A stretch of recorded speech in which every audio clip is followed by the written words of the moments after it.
നമസ്കാരം. ഇന്നത്തെ സുഭാഷിതം 1178 ദിവസം. സമർപ്പണം ശ്രീ PMN നമ്പൂതിരി. അവതരണം ഗീതാ K നമ്പൂതിരി, ആലക്കോട്ടിലും.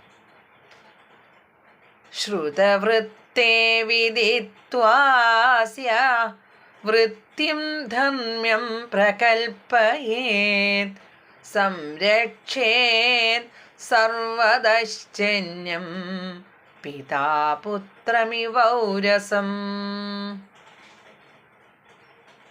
അർത്ഥം: പണ്ഡിത ശ്രേഷ്ഠർക്ക് അവരുടെ കഴിവ്, അതായത് പാണ്ഡിത്യം, ആചാരാനുഷ്ഠാനങ്ങൾ എന്നിവയ്ക്കനുസൃതമായ ജീവനോപാധി രാജാവ് ഉണ്ടാക്കി കൊടുക്കണം.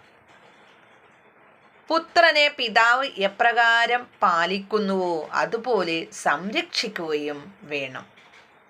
ഹരിയും നന്ദി, നമസ്കാരം.